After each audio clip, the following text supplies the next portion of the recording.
সুপ্রিয় দর্শক, শুভেচ্ছা, আসসালামু আলাইকুম। আমি M A Muhith Khan, NTV ইউরোপের নিয়মিত আইন বিষয়ক অনুষ্ঠান আইন ও অধিকার থেকে বলছি। এনটিভি ইউরোপের এই নিয়মিত অনুষ্ঠানটি দেশ এবং বিদেশ থেকে আপনারা যারা দেখছেন তাদের সবাইকে আমন্ত্রণ জানাচ্ছি। দর্শক, এই অনুষ্ঠানটি স্কাই চ্যানেল 780-তে আপনারা সরাসরি দেখতে পাচ্ছেন। এছাড়াও স্ক্রিনের নিচে যে নাম্বারটি দেখছেন সেই নাম্বারটিতে টেলিফোন করে সরাসরি আপনাদের প্রশ্ন আমাদেরকে জিজ্ঞেস করতে পারবেন। তবে দুটো বিষয়ে সচেতন থাকবেন আমাদেরকে প্রশ্ন করার সময়। প্রথমত, আমাদেরকে প্রশ্ন করার সময় আপনাদের প্রশ্নগুলো সংক্ষিপ্ত করে এবং গুছিয়ে করবেন। এবং দ্বিতীয়ত, আমাদেরকে প্রশ্ন করার সময় আপনাদের টেলিভিশনের সাউন্ডটি বন্ধ করে দিয়ে অথবা মিউট করে দিয়ে টেলিফোনে সরাসরি কথা বলবেন। দর্শক মণ্ডলী, আপনারা ইতিমধ্যেই আমার যে বিভিন্ন অনুষ্ঠান যারা দেখেছেন তারা জেনেছেন যে আমি অনুষ্ঠান প্রারম্ভেই আমি একটি জীবন থেকে নেওয়া শিক্ষা দিয়ে আমার অনুষ্ঠান শুরু করার চেষ্টা করি। পবিত্র কোরআন শরীফে কোনো একটি আয়াত দিয়ে অথবা হাদিস থেকে শিক্ষা নিয়ে আমি অনুষ্ঠান শুরু করার চেষ্টা করি। আজকেও তার কোনো ব্যতিক্রম করছে না।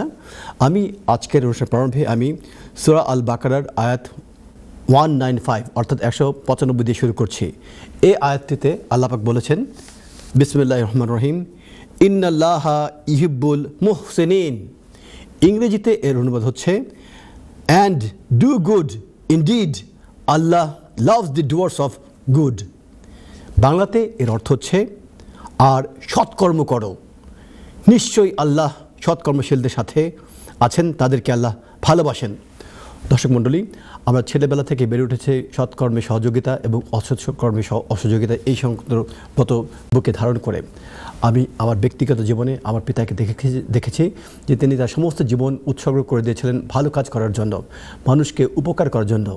সেই বাবার কাছ থেকে যে শিক্ষা আমি পেয়েছি সেই শিক্ষা নিয়ে আমি আমার জীবনের প্রত্যেকটি স্টেজে আমি চেষ্টা করেছি মানুষকে সাহায্য করার জন্য, সহযোগিতা করার জন্য।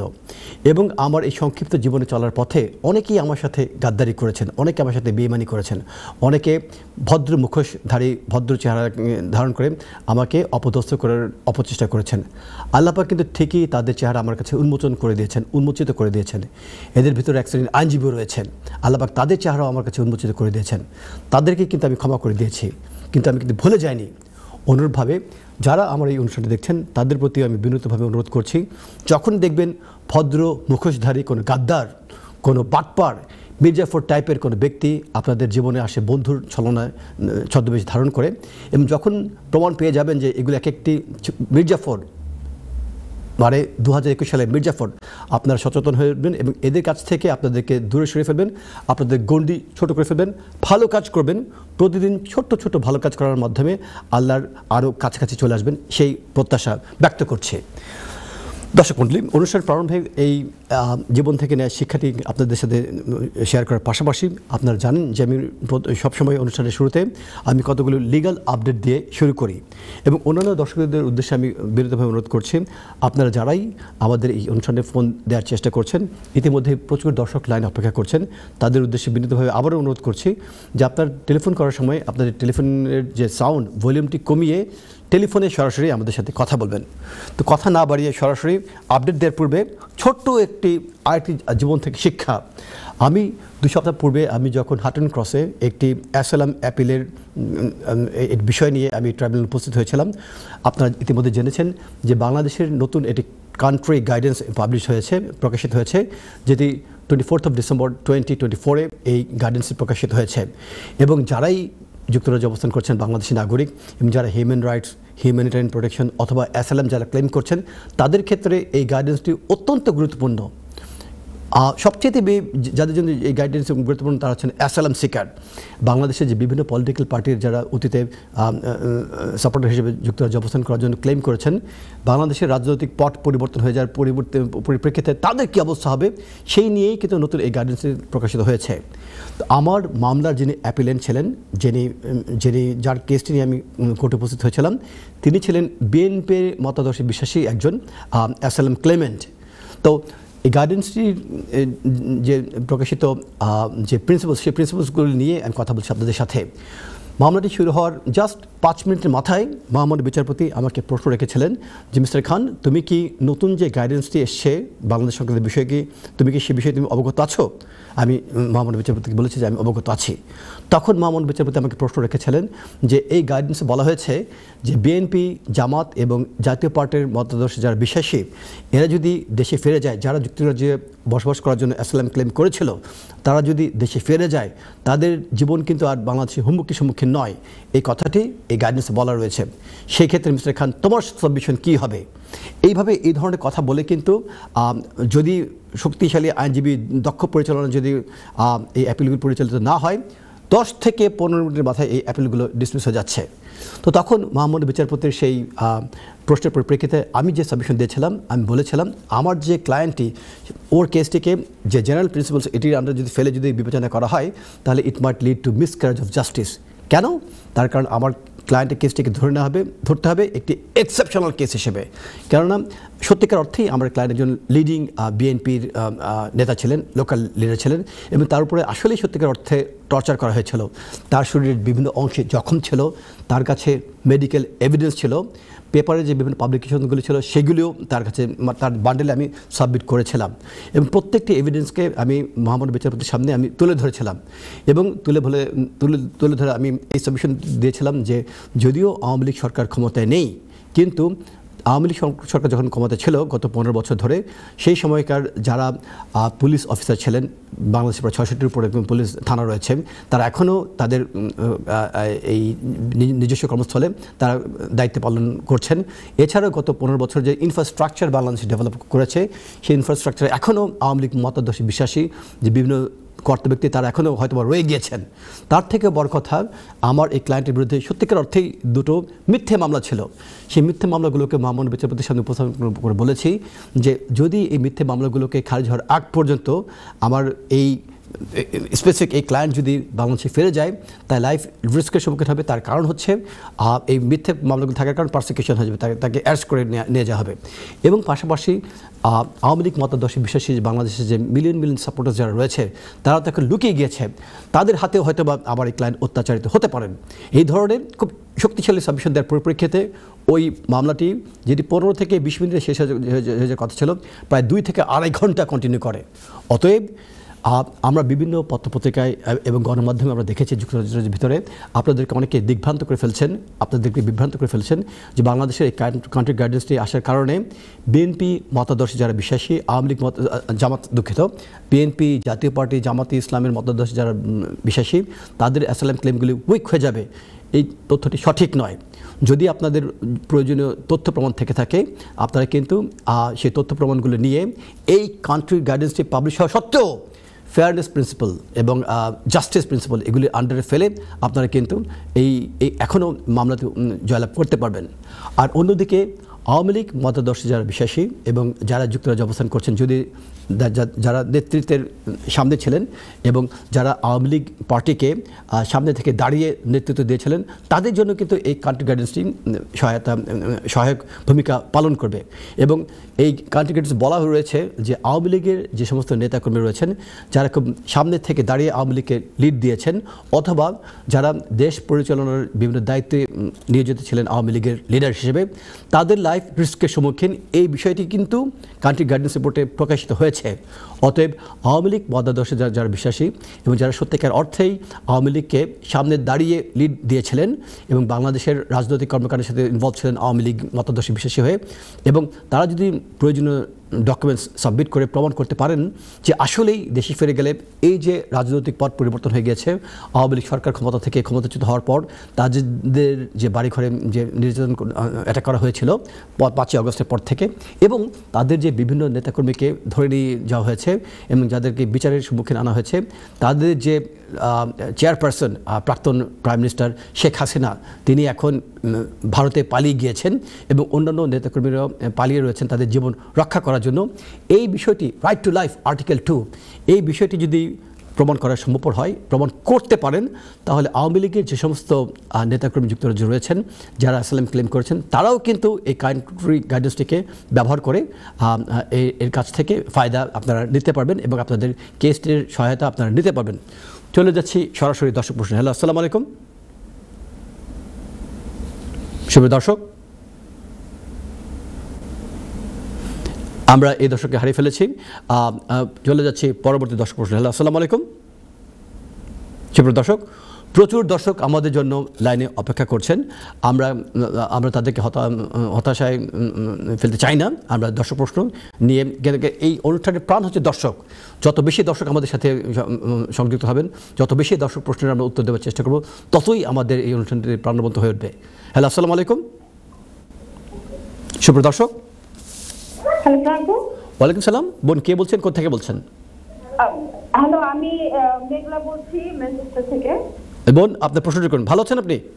হ্যাঁ হ্যাঁ, ভালো আছি। আপনি ভালো আছেন? জি, ভালো আছি বোন। আপনার প্রশ্নটি করুন প্লিজ। আচ্ছা, আমি একটু প্রশ্ন করতে চাচ্ছিলাম।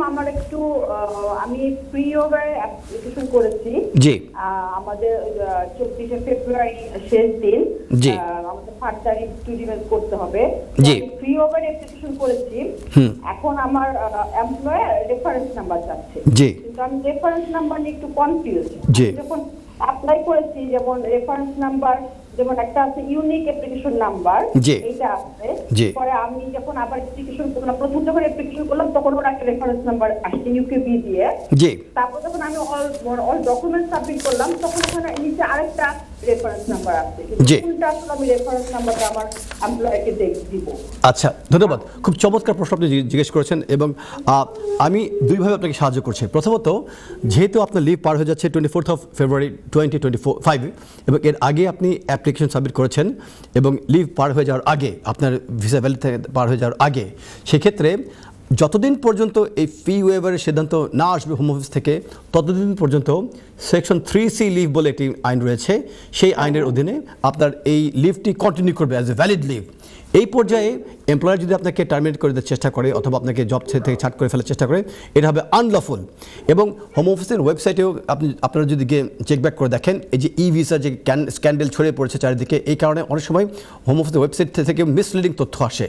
আপনাদেরকে সহযোগিতা করার জন্য আমি একটি আপডেট নিয়ে এসেছি আজকে। বিভিন্ন আপডেটগুলোর ভিতরে একটি আপডেট হচ্ছে খুবই গুরুত্বপূর্ণ একটি আপডেট। সেটি হচ্ছে এই যে, ask the home office check if your immigration status is correct. আপনি হোম অফিসকে রিকোয়েস্ট করতে পারবেন যে আপনার ইমিগ্রেশন স্ট্যাটাস কারেক্ট রয়েছে কিনা। কী অর্থে বললাম?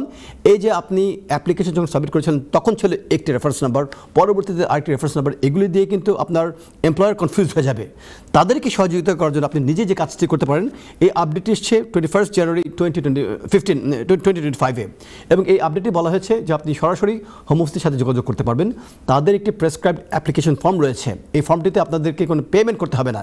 এই আপডেটটি কিন্তু খুবই কারেন্ট এসছে, মানে গত সপ্তাহে 21 জানুয়ারি 2025-এ। আপনি যে রেফারেন্স নাম্বারগুলি দিয়েছেন, সেই রেফারেন্স নাম্বারগুলি দিয়ে আপনার এমপ্লয় যদি চেক ব্যাক করে দেখে আপনার ওয়ার্ক রাইট রয়েছে কিনা, এবং যদি ওয়ার্ক রাইট না থাকলে আপনাকে কিন্তু শেয়ার করে দেওয়া হবে না। সেক্ষেত্রে আপনি কিন্তু এটি সমস্যায় পড়ে যেতে পারেন। এই সমস্যার হাত থেকে বাঁচার জন্য আপনি সেই প্রেসক্রাইব যে ফর্মটি, সেই ফর্মটিতে কোনো ফি আপনাকে পে করতে হবে না। আপনি সরাসরি হোম অফিসের ওয়েবসাইটে গিয়ে আপনি এভাবে চেক করবেন, ask the home office check if your immigration status is correct. Check করলেই আপনার একটি ফর্ম চলে আসবে। এই ফর্মে আপনাকে প্রেসক্রাইব কোনো ফি দিতে হবে না। ফর্মটিতে আপনার প্রয়োজন তথ্য দিয়ে দিলে হোম অফিস থেকে আপনাকে রেসপন্স দিয়ে দেওয়া হবে আপনার লিভ টেরমেন্ট কি ভ্যালিড কিনা। তখন সেই ডকুমেন্টসটি আপনার এমপ্লয়ারকে যদি সাবমিট করেন, তাহলে কিন্তু মানে আপনার কাজটিকে আপনি কন্টিনিউ করতে পারবেন। এর পাশাপাশি আপনি আরেকটি কাজ করতে পারেন। যদি আপনার কোনো আইনজীবী থেকে থাকে, আপনি কাইন্ডলি আপনার আইনজীবী মানে লয়ারের কথা বলছি আপনাকে, এবং আইনজীবীর কাছে আপনি রিকোয়েস্ট করতে পারবেন যে তিনি যাতে আপনাকে একটি চিঠি প্রদান করেন যে আপনার সেকশন 3C লিভটি এখনও কন্টিনিউ করছে এবং আপনার ওয়ার্ক রাইটটি এর ভিতরে রয়ে গেছে। এবং আপনার সেই আইনজীবী যদি দক্ষ আইনজীবী হয়ে থাকেন, তাকে বলবেন এমপ্লয়মেন্ট লয়ের কিছু টার্মস রয়েছে, কিছু কেস ল রয়েছে, সেই কেস লয়ের প্রিন্সিপালসগুলো যদি সাবমিট যদি করে দিয়ে বলে দেওয়া হয়, আপনার এমপ্লয়ার আপনার এই এমপ্লয়মেন্টটি টার্মিনেট করবে না। এবং এভাবে করলে ইনশাল্লাহ আপনার জবটিও সুরক্ষিত হবে এবং আপনার ভবিষ্যৎটিও সুন্দর হবে ইনশাল্লাহ। আপনার কি আর কোন প্রশ্ন আছে? হ্যাঁ, আমি বললাম যে ফ্রি ওভার অ্যাপ্লিকেশনটা আমি নিজে করেছি, আমার ইতে নাই।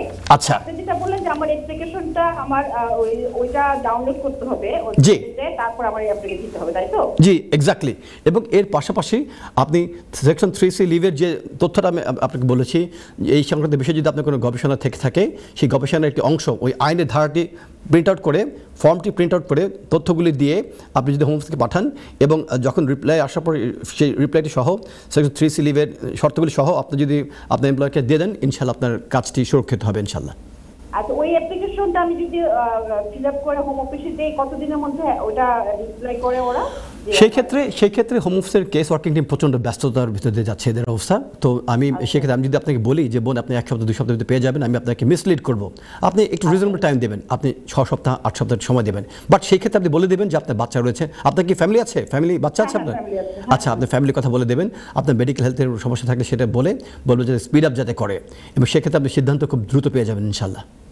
আচ্ছা, আমার আরেকটা প্রশ্ন ছিল। আমার বাচ্চার 4 মাসের মতো হয়ে গেছে, আমরা ব্রিটিশ পাসপোর্টের জন্য অ্যাপ্লাই করছি, কিন্তু আমরা এখন পর্যন্ত কোনো রেজাল্ট পাচ্ছি না। এটার জন্য আমি হোম অফিসে কিভাবে যাব? আচ্ছা, আপনি কি এক্ষেত্রে কোনো ফি ওয়েভার অ্যাপ্লাই করেছিলেন আপনার বাচ্চার জন্য? হ্যাঁ, এটা আমি ফি ওয়েভার, এটা আমি ফি ওয়েভার। আচ্ছা, তাই যদি হয়ে থাকে, মানে আমি আপনাকে আপনার খুব রিসেন্ট পার্সোনাল অভিজ্ঞতা থেকে আপনাকে বলছি, অনেক সময় যেটা হয় চেক ব্যাক করে দেখার চেষ্টা করে হোম অফিসের পক্ষ থেকে যে আসলেই এই ফিটা পে করলে বাবা মা কি ডিস্ট্রিবিউট হয়ে যাবে কিনা, বাচ্চা ওয়েলফেয়ার কি ক্ষতিগ্রস্ত হবে কিনা।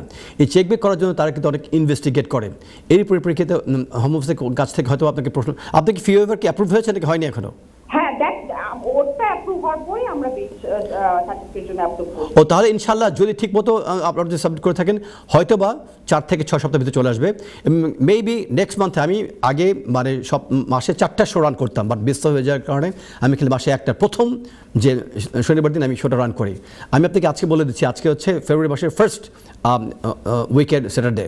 আজকে আপনাকে বলে দিচ্ছি হয়তো বা আগামী 4 থেকে 6 সপ্তাহের ভিতরে সিদ্ধান্ত চলে আসবে আপনার বাচ্চাটির পজিটিভ সিদ্ধান্ত। আর যদি চলে আসে বোন, যদি চলে আসে মার্চের প্রথম যে স্যাটারডে আবার ফোন দেবেন, ফোন দিয়ে বলবেন মুহিত ভাই হ্যাঁ পেয়ে গেছি সিদ্ধান্ত, তাহলে আমার মনে আনন্দ আসবে। তাহলে আমার কি চেক আপ করার দরকার নাই নাকি আমি ওয়েট করব? না, চেক আপ করবেন না, যা আছে তাই, leave it as it is. কেন আপনার বাচ্চা ব্রিটিশ হয়ে গেলে তখন আপনার ফিউচার অ্যাপ্লিকেশনগুলোর স্ট্রেংথ আরো বেড়ে যাবে ইনশাআল্লাহ। আচ্ছা, আমি যদি কোনো পরবর্তীতে যদি আমার করতে হয় যে application reference, application unique number, ওইটা কি আসলে আমার বাচ্চার রেফারেন্স নাম্বার নাকি যেটা বায়োমেট্রিকে যে একটা রেফারেন্স নাম্বার দিচ্ছে সেইটা? আপনি দুটো ইউজ করবেন, দুটোর প্রমাণই সাথে রাখবেন আপনি। আচ্ছা, যাতে করে কোনো কনফিউশন না অ্যারাইজ করে। আচ্ছা, থ্যাংক ইউ। ধন্যবাদ বোন, আমি আপনার I am wishing all the best, good luck. Thank you বোন। চলে যাচ্ছি পরবর্তী দর্শক প্রশ্নে। এই দর্শককে আমরা হারিয়ে ফেলেছি। তো যেই দর্শক আমাকে একটা প্রশ্ন রেখেছিলেন তার যে ফি ওয়েভার অ্যাপ্লিকেশন দিয়ে তিনি সাবমিট করেছেন এই সংক্রান্ত বিষয়ে, তো আমরা আমাদের অভিজ্ঞতা দেখেছি যে ইদানিং যদি প্রয়োজনীয় তথ্য সঠিকভাবে সাবমিট করা সম্ভব হয় তাহলে কিন্তু ফি ওয়েভারের সিদ্ধান্তগুলো খুব দ্রুত চলে আসে, 1 মাস 2 মাস 3 মাসের ভিতরে চলে আসে। আবার অনেক সময় এটাও দেখেছি যে 1 বছর অতিবাহিত হয়ে গেছে তারপরে ফি ওয়েভারের সিদ্ধান্ত এসে, এমন ঘটনা ঘটছে। কিন্তু যাদেরই ফি ওয়েভার অ্যাপ্লিকেশনগুলো যুক্তরাজ্যে অবস্থানকালীন সময় যদি কোনো অ্যাপ্লিকেন্ট সাবমিট করেন, যতদিন পর্যন্ত এই ফি ওয়েভার অ্যাপ্লিকেশনগুলো পেন্ডিং থাকবে সিদ্ধান্ত আসার আগ পর্যন্ত, ততদিন পর্যন্ত একজন অ্যাপ্লিকেন্টের ভ্যালিড লিভ কন্টিনিউ করবে আন্ডার সেকশন 3C লিভ। চলে যাচ্ছি সরাসরি দর্শক প্রশ্ন। হ্যালো, আসসালামু আলাইকুম।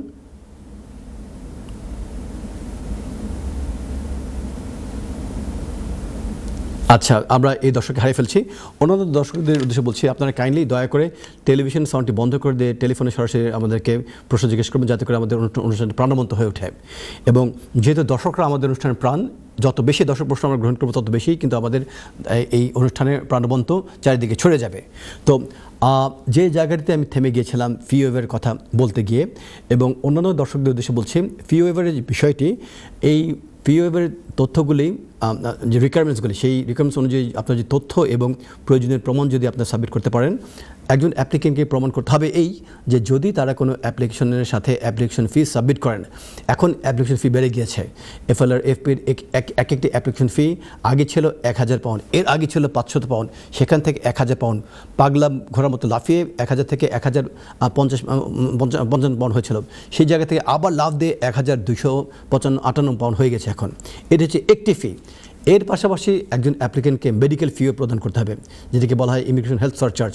সেই বাবদ তাকে প্রায় 2500 অথবা 700 পাউন্ডের মতো আবার পে করতে হচ্ছে, অর্থাৎ অলমোস্ট 4000 পাউন্ডের মতো একজন অ্যাপ্লিকেন্টকে অ্যাপ্লিকেশন ফি বাবদ প্রদান করতে হবে যদি তাদের এই ফার্দার লিভ টু রিমেইন অ্যাপ্লিকেশনগুলো তারা সাবমিট করতে চান। তো যেহেতু ফিটি খুব বেশি অ্যামাউন্টের ফি, অনেকের পক্ষে এই ফিটি অথবা প্রদান করার বিষয়ে সমস্যা দেখা যেতে পারে।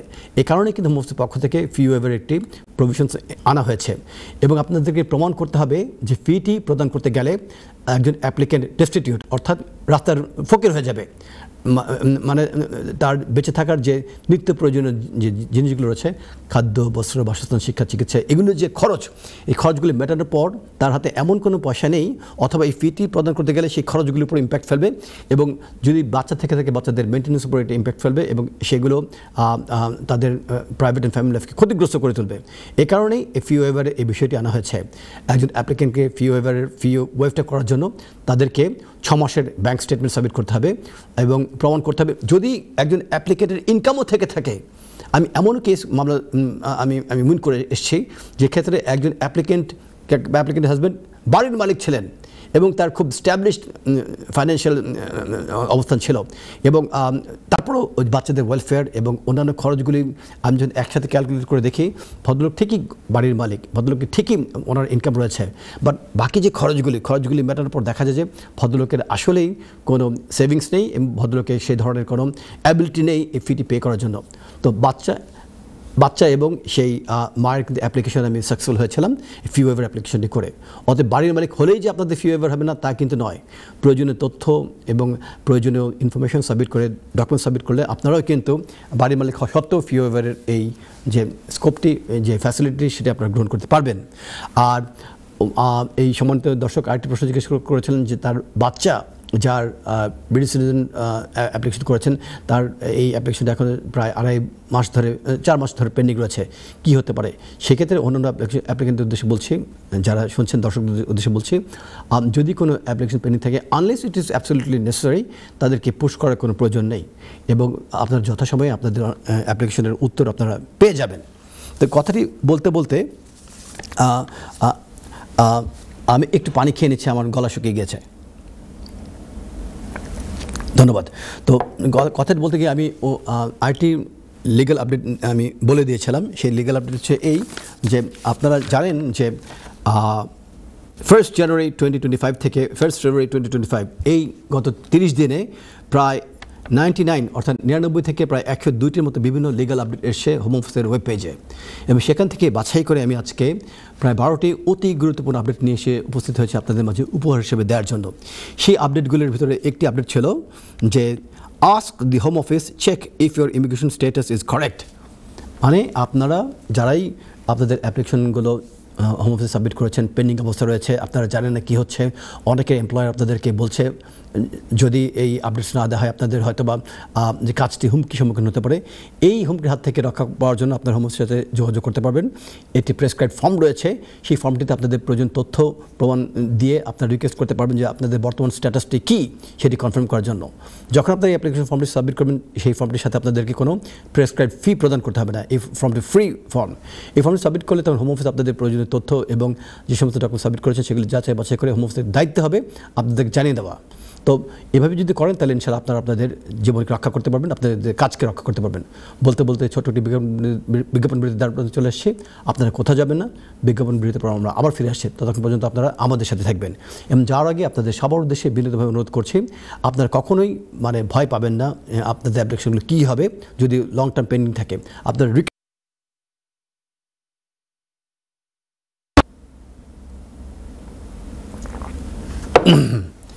সুপ্রদর্শক, শুভেচ্ছা আরেকবার। বিজ্ঞাপন বিরতির পর আমি আবার ফিরে এসেছি আপনাদের অতি জনপ্রিয় অনুষ্ঠান আইন ও অধিকার অনুষ্ঠানটাকে সাথে নিয়ে। বিজ্ঞাপন বিরতির পূর্বে আমি বিভিন্ন দর্শক প্রশ্নের উত্তর দেওয়ার চেষ্টা করছিলাম, পাশাপাশি কিছু আপডেট দিয়েও আপনাদেরকে সাহায্য করার চেষ্টা করছিলাম। এই অধ্যায়ে তার কোনো ব্যতিক্রম হবে না। চলে যাচ্ছি সরাসরি দর্শক প্রশ্ন। হ্যালো, আসসালামু আলাইকুম। আমরা এই দর্শককে আমরা হারিয়ে ফেলেছি। তো দর্শক, আমাদের সাথে সংযুক্ত হওয়ার আগে আমি যে আপডেটসগুলো আজকে নিয়ে এসেছি আপনাদেরকে উপহার দেওয়ার জন্য, আমি অনুষ্ঠানের শুরুতে বলেছিলাম যে আমি প্রায় 12টি লিগ্যাল আপডেটস নিয়ে আমি উপস্থিত হয়েছি। আর এই 12টি আপডেটস আমি বের করেছি বিগত 30 দিনে, অর্থাৎ 1 জানুয়ারি 2025 থেকে শুরু করে 1 ফেব্রুয়ারি 2025, এই দীর্ঘ 30 দিনে প্রায় 99টি থেকে 102টি পর্যন্ত লিগ্যাল আপডেট এসছে ইমিগ্রেশন আইনের বিভিন্ন দিককে কেন্দ্র করে। সেখান থেকে বাছাই করে 12টি অতি জনগুরুত্বপূর্ণ আপডেটস নিয়ে আমি আপনাদের মাঝে উপস্থিত হয়েছি। প্রথম যে লিগ্যাল আপডেটটি, সেটির টাইটেল হচ্ছে এরকম: indefinite leave to remain, permission to stay as a refugee, humanitarian protection, discretionary leave or section 67 leave এটির অধীনে এক্ষেত্রে একটি গাইডেন্স প্রকাশিত হয়েছে এবং এই অ্যাপ্লিকেশনের ক্ষেত্রে কোনো ফি অ্যাপ্লিকেবল হবে কি না এবং কারা এলিজিবল হবেন, ফ্যামিলি মেম্বাররা যারা এই অ্যাপ্লিকেন্টদের ডিপেন্ডেন্ট হিসেবে রয়েছেন তারা কী করবেন সেই ক্ষেত্রে এই গাইডেন্সটি প্রযোজ্য।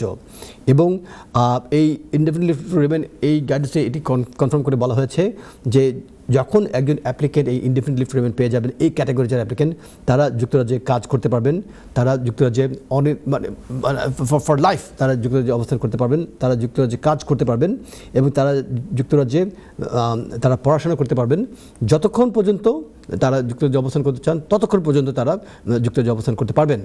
পাশাপাশি আরেকটি গুরুত্বপূর্ণ যে বিষয় এখানে প্রকাশিত হয়েছে, বলা হয়েছে যে এই ইনডেফিনিট লিভ টু রিমেইন অর্জন করার সাথে সাথে উক্ত অ্যাপ্লিকেন্ট যুক্তরাজ্যে বেনিফিট অর্থাৎ পাবলিক ফান্ডিং ক্লেম করার জন্য তারা এলিজিবল হবেন এবং ভবিষ্যতে তারা যদি ক্রাইটেরিয়া স্যাটিসফাই করতে পারেন তাহলে তারা কিন্তু ব্রিটিশ সিটিজেনশিপের জন্য তারা অ্যাপ্লিকেশন সাবমিট করতে পারবেন। এবং এর পাশাপাশি যদি কোনো বাচ্চা থেকে থাকে বাচ্চার ক্ষেত্রে লিভটা কী হবে, যদি বাচ্চাদের যারা প্যারেন্টস তাদের ক্ষেত্রে কী হবে, এবং যদি বাচ্চার এবং কোনো প্যারেন্টস যদি যুক্তরাজ্যের বাইরে যদি অবস্থান করেন এবং তারা কীভাবে যুক্তরাজ্যে রিইউনাইটেড হতে পারবেন, অর্থাৎ হয় বাবা যুক্তরাজ্যে অ্যাসাইলাম ক্লেম করেছেন, মা বাচ্চা যুক্তরাজ্যে রয়েছে হয়তো মা যুক্তরাজ্যের ভিতরে নেই, তাকে কীভাবে রিইউনাইটেড করা যাবে, যুক্তরাজ্যে নিয়ে আসা যাবে সেই ক্ষেত্রে। এবং এছাড়াও যদি কোনো অ্যাডাল্ট ডিপেন্ডেন্ট কাউকে যদি লুক আফটার করা হয় এই ক্যাটাগরিতে কোনো অ্যাপ্লিকেন্ট, তাহলে তিনি সেই অ্যাডাল্ট ডিপেন্ডেন্টকে কীভাবে যুক্তরাজ্যে নিয়ে আসবেন সেই ক্ষেত্রেও এই গাইডেন্সটি প্রকাশিত হয়েছে এবং বলা হয়েছে যে যদি কোনো ব্যক্তিকে প্রোটেকশন স্ট্যাটাসের অধীনে কাউকে যদি রেফিউজি স্ট্যাটাস দেওয়া হয় তাহলে সেই অ্যাপ্লিকেন্টের ক্ষেত্রে যখন তারা ইনডেফিনিট লিভ টু রিমেইনের জন্য অ্যাপ্লিকেশন সাবমিট করবেন তাদের ক্ষেত্রে কোনো ফি নেই, তাদেরকে কোনো ফি প্রদান করতে হবে না। তো চলে যাচ্ছি সরাসরি দর্শক প্রশ্ন। আসসালামু আলাইকুম। আমরা এই দর্শককে হারিয়ে ফেলেছি। তো যে জায়গাতে আমি থেমে গিয়েছিলাম যে যদি কাউকে এই প্রোটেকশন এই ক্লেমের অধীনে যদি কাউকে পারমিশন দেওয়া হয় যুক্তরাজ্যে অবস্থান করার জন্য, তারা যখন তাদের অ্যাপ্লিকেশন সাবমিট করবেন এই গাইডেন্স অনুযায়ী তাদেরকে কোনো ফি প্রদান করতে হবে না। এবং ডিসক্রিপশন লিভের ক্ষেত্রে আপনারা যদি পেমেন্ট করেন সুপার প্রায়োরিটি সার্ভিসের জন্য সেক্ষেত্রে 2 ওয়ার্কিং ডেজ অর্থাৎ 2 ওয়ার্কিং ডেজের ভিতরে সিদ্ধান্ত দিয়ে দেওয়া হবে। এই সংক্রান্ত বিষয়টি অতি গুরুত্বপূর্ণ একটি গাইডেন্স প্রকাশিত হয়েছে। এর পাশাপাশি আরেকটি যে গুরুত্বপূর্ণ গাইডেন্স আমার কাছে মনে হয়েছে যে গাইডেন্সটি আপনাদেরকে সাহায্য করবে, সেই গাইডেন্সটি যারা অ্যাসাইলাম সিকার তাদের জন্য প্রযোজ্য। গাইডেন্সটি বলা হয়েছে information booklet for asylum applications, অর্থাৎ যুক্তরাজ্যে যারা অ্যাসাইলাম সিকার হিসেবে অবস্থান করছেন এবং যারা যুক্তরাজ্যে অ্যাসাইলাম ক্লেম করার জন্য রেজিস্ট্রেশন করবেন অথবা যারা চিন্তা ভাবনা করছেন যে তারা যুক্তরাজ্যে অ্যাসাইলাম ক্লেম করবেন তাদেরকে সাহায্য করার জন্য এই নতুন গাইডেন্সটি প্রকাশিত হয়েছে। এবং গাইডেন্সটি 30শে জানুয়ারি 2025 এই তারিখে গাইডেন্সটি প্রকাশ করা হয়েছে। এবং এই গাইডেন্স অনুযায়ী আপনারা যখন অ্যাসাইলাম ক্লেম করবেন কী কী তথ্য প্রদান আপনারা সাবমিট করবেন, কেন আপনাদের লাইফ রিস্কের সম্মুখীন দেশে ফিরে গেলে সেই সংক্রান্ত বিষয়ে কোন কোন ক্যাটাগরিতে একজন অ্যাপ্লিকেন্ট অ্যাসাইলাম ক্লেম করতে পারবেন সেই কথাগুলো এখানে বলা হয়েছে। এবং আপনারা অ্যাসাইলাম ক্লেম করার জন্য কোথায় অ্যাসাইলাম ক্লেম করবেন, over the telephone asylum claim করা সম্ভব কিনা নাকি ইন পার্সন আপনাদেরকে গিয়ে অ্যাসাইলাম ক্লেম করতে হবে, অ্যাসাইলাম ক্লেমের স্টেজ কয়টি রয়েছে, সিদ্ধান্ত কবে আসবে, কীভাবে সিদ্ধান্ত আসবে সেই সংক্রান্ত বিষয়ে বিশদভাবে ব্যাখ্যা দিয়ে দেওয়া হয়েছে। এবং অ্যাসাইলাম ক্লেম করার পর একজন অ্যাপ্লিকেন্টকে কীভাবে মূল্যায়ন করা হবে অ্যাসাইলাম ক্লেমগুলো সেই ক্ষেত্রে এখানে বলা রয়েছে। আপনাদেরকে একটি বিষয়ে সচেতন করে দিই প্রিয় দর্শক, যাদেরকে অ্যাসাইলাম ক্লেমের অধীনে যুক্তরাজ্যে অবস্থান করার জন্য পারমিশন দেওয়া হয়েছে, যদি যে দেশ থেকে তারা যুক্তরাজ্যে প্রবেশ করেছেন সেই দেশের রাজনৈতিক পট যদি পরিবর্তন হয়ে যায় তাহলে ভবিষ্যতে উক্ত অ্যাসাইলাম ক্লেমেন্টদের ক্লেমগুলির ভবিষ্যৎ কী হবে সেক্ষেত্রে কিন্তু একটি শঙ্কার কারণ রয়েছে। তার কারণ ইতিমধ্যে আপনারা দেখেছেন যে সিরিয়াতে বাশার আল আসাদের সরকার পতন হয়ে যাওয়ার পরে যখন বাশার আল আসাদের সরকার ক্ষমতা ছিল তখন বিরোধী যে শক্তি এই সরকারকে উৎখাতের জন্য চেষ্টা করে গিয়েছিলেন তাদের হাজার হাজার অ্যাসাইলাম ক্লেমেন্ট যুক্তরাজ্যে বর্তমানে অবস্থান করছেন এবং তারা অ্যাসাইলাম ক্লেম করেছিলেন যুক্তরাজ্যে অবস্থান করার জন্য। সেই অ্যাসাইলাম ক্লেমেন্টদের ক্লেমগুলি কিন্তু এখন প্রশ্নবিদ্ধ হয়ে গিয়েছে। তার কারণ সিরিয়া সংক্রান্ত বিষয়ে নতুন কান্ট্রি গাইডেন্স প্রকাশিত হয়েছে এবং বলা হয়েছে যে যেহেতু বাশার আল আসাদের সরকারের পতন হয়েছে, এই পতন হওয়ার পরিপ্রেক্ষিতে এই যারা সিরিয়ার যারা অপোজিশন পার্টির যারা লিডার ছিলেন, যাদের জীবন হুমকি সম্মুখীন ছিল বাশার আল আসাদের সরকারের অধীনে, তাদের জীবন এখন হয়তো বা হুমকি সম্মুখীন নয়। এই কথাটি বলে সিরিয়াকে কিন্তু এখন ওই অ্যাপ্লিকেন্টদের জন্য সেফ কান্ট্রি হিসেবে ঘোষণা করা হয়েছে। অ্যাজ এ রেজাল্ট তাদের কিন্তু ক্লেমগুলি এখন প্রশ্নবিদ্ধ হয়ে গিয়েছে। তো এই কারণেই আপনাদের যদিও প্রশ্নবিদ্ধ হয়ে গিয়েছে এবং কাউকে যদি প্রশ্ন করে বলা হয় যে his or her life is no longer at risk, তখন তাকে প্রমাণ করতে হবে why he or she feels that his or her life would be at risk. যদিও কান্ট্রি গাইডেন্সে বলে দেওয়া রয়েছে যে এই ক্লেমেন্টদের জন্য, এই অ্যাপ্লিকেন্টদের জন্য সিরিয়াতে ফিরে গেলে তাদের লাইফ হুমকির সম্মুখীন হবে না, তখন উক্ত অ্যাপ্লিকেন্টের দায়িত্ব হচ্ছে প্রমাণ করা, যদিও কান্ট্রি গাইডেন্সে বলা হয়েছে তার দেশটি তার জন্য সেফ কান্ট্রি, কিন্তু যে সমস্ত তথ্য প্রমাণ তার জীবনে রয়েছে সেই তথ্য প্রমাণগুলোর কারণে সে দেশে ফিরে গেলে তার লাইফ হুমকির সম্মুখীন হবে। এই বিষয়টি প্রমাণ করতে পারলে অ্যাসাইলাম ক্লেমেন্টগণ কিন্তু কান্ট্রি গাইডেন্সের রিপোর্ট যদিও তাদের এগেনস্টে অবস্থান করছে, কিন্তু তাদের প্রমাণ দিয়ে সেরে সেই কান্ট্রি গাইডেন্সের বিরুদ্ধে যদি শক্তভাবে তারা অবস্থান করতে পারেন, তাদের অ্যাসাইলাম ক্লেমগুলি এখনও গৃহীত হচ্ছে হোম অফিসের কাছে। আমি পানি খেয়ে নিচ্ছি।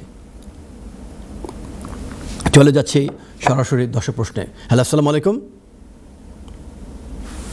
প্রচুর দর্শক আমাদের জন্য লাইনে অপেক্ষা করছেন।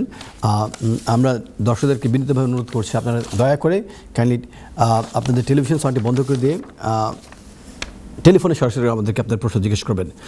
আর এর পাশাপাশি তৃতীয় যে লিগ্যাল আপডেটটি, সেই আপডেটটি টাইটেল হচ্ছে biometric information check case workers guidance.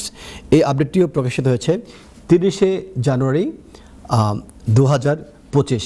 অর্থাৎ বায়োমেট্রিক ইনফরমেশন সংক্রান্ত বিষয়ে যে গাইডেন্স, কী তথ্য বায়োমেট্রিক ইনফরমেশনের ভিতরে লিপিবদ্ধ হবে, কেস ওয়ার্কাররা এই বায়োমেট্রিকের ইনফরমেশনসগুলো কীভাবে তারা লিপিবদ্ধ করবেন, এবং একজন ব্যক্তির full name, date of birth, nationality, তার অ্যাড্রেস কীভাবে সুরক্ষিত হবে, এবং এর পাশাপাশি এই দায়িত্ব হচ্ছে হোম অফিসের কেস ওয়ার্কারদের।